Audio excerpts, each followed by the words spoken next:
বিশেষ অভিযানের ধারাবাহিকতায় গতকাল জেলা গোয়েন্দা শাখা, রাউজান থানা এবং পটিয়া থানার সহযোগিতায় দুইটি অপারেশন সম্পন্ন হয়েছে। দুটি অপারেশনের মধ্যে প্রথমে একটি বিদেশি পিস্তল, 2 রাউন্ড গুলি এবং 2টি ম্যাগজিন উদ্ধার হয়েছে। পাশাপাশি 3 জন আসামি গ্রেপ্তার করা হয়েছে। আমরা গোপন সংবাদের ভিত্তিতে জানতে পারি রাউজান থানাধীন নোয়াপাড়ার চৌধুরীহাট এলাকায় জনৈক জহির আহমেদের দোকানের মধ্যে অস্ত্রের সন্ধান রয়েছে। আমরা সেখানে অভিযান করি এবং জহির আহমেদের দেখানো মতে তার দোকান থেকে একটি বিদেশি পিস্তল এবং 2 রাউন্ড গুলি এবং 2টি ম্যাগজিন উদ্ধার করি। জিজ্ঞাসাবাদ এসে জানায় এই অস্ত্রের প্রকৃত মালিক হচ্ছেন তার মেয়ে জামাই সাকিব আহমেদ।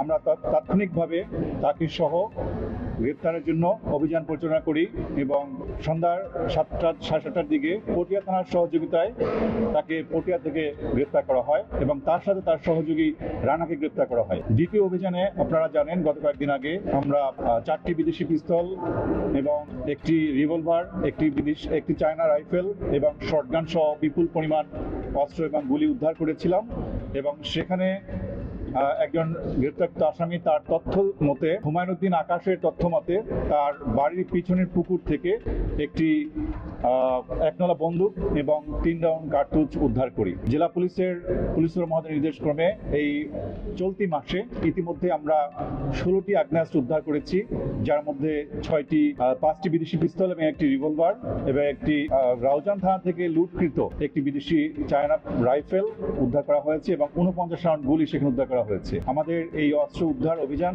এবং চিহ্নিত সন্ত্রাসী যারা আছে তাদের গ্রেপ্তার অভিযান অব্যাহত থাকবে। এক্ষেত্রে যদি আপনাদের যদি কোনো বিষয়ে প্রশ্ন থাকে করতে পারে। যেমন এখানে আমরা পিছনে যে অস্ত্র উদ্ধার করা হয়েছে সেই অস্ত্র উদ্ধারের সূত্র ধরে এদেরকে আমরা গ্রেপ্তার করেছি। পিছনের যে ঘটনাগুলো, দ্যাট ইজ হাকিম হত্যা, অন্যান্য যে খুনের ঘটনায় এখন পর্যন্ত আমরা সম্পৃক্ততা পাইনি, তবে অনুসন্ধান অব্যাহত আছে। হয়তো আমরা জিজ্ঞাসাবাদ করে পরবর্তীতে তথ্য পেতে পারি। না, অবৈধ অস্ত্র তো আসলে মূলত উদ্দেশ্য হচ্ছে তাদের সন্ত্রাসী কার্যক্রম করা বা অপরাধ করা, চাঁদাবাজি করা। এবং আমরা আগে আপনাকে তথ্য দিয়েছি যে তারা বিভিন্ন ব্যক্তিকে শোডাউন করার জন্য, এই চাঁদাবাজি করার জন্য এই অস্ত্রগুলো তারা ব্যবহার করে। প্রাথমিকভাবে তাদেরকে জিজ্ঞাসাবাদ তারা আমাদেরকে এই তথ্যগুলো দিয়েছে। তাদের বিরুদ্ধে মামলা সিডিএমএস পর্যালোচনা এখনো পাওয়া যায়নি।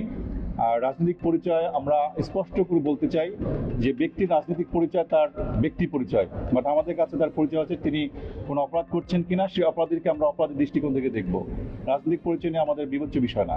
যদি কেউ রাজনৈতিক পরিচয় থেকে এই ধরনের অপরাধ কর্মকাণ্ড করে থাকে, সেক্ষেত্রে এটা মামলা তদন্তাধীন। অনুসন্ধানের প্রেক্ষিতে যদি সেই ধরনের কোনো ব্যক্তির অপরাধ সংশ্লিষ্ট পাওয়া যায়, তার বিরুদ্ধে অবশ্যই আইনগত ব্যবস্থা গ্রহণ করা হবে। অস্ত্রগুলো প্রকৃতপক্ষে আমরা যেটা ওদের কাছে জানতে পেরেছি, বিভিন্ন জায়গা থেকে তার সংগ্রহ করে। এটা দেশের বাইরেও হতে পারে, দেশের মধ্যে হতে পারে। দেশীয় অস্ত্রগুলো সাধারণত দেশের মধ্যে বিভিন্ন, আমাদের কাছে গোপন সূত্রে তথ্য আছে যে অস্ত্র তৈরি বিভিন্ন কারখানা আছে, সেখান থেকে অস্ত্র উদ্ধার করে, অস্ত্র তৈরি করে। আমাদের এরকম কয়েকটা সন্ধানও পেয়েছি আমরা, এবং খুব দ্রুত আমরা সেখানে অভিযান পরিচালনা করবো যাতে এ ধরনের অস্ত্র তারা তৈরি করতে না পারে। অ্যাকচুয়ালি একজন রায়হানকে নিয়ে আমরা তো আসলে কাজ করছি। তো আমরা চাচ্ছি যে চট্টগ্রাম আমাদের 17টি থানা আছে, এখানকার যত ধরনের ক্রিমিনাল আছে, সন্ত্রাসী আছে, সবাইকে আইনে আনার জন্য। সেক্ষেত্রে কৌশলগত কারণে আমরা আসলে আপনাদেরকে এই বিষয়টা ক্লিয়ার করবো না। হয়তো আপনারা অচিরে একটা সুফল দেখতে পাবেন, আশা করি।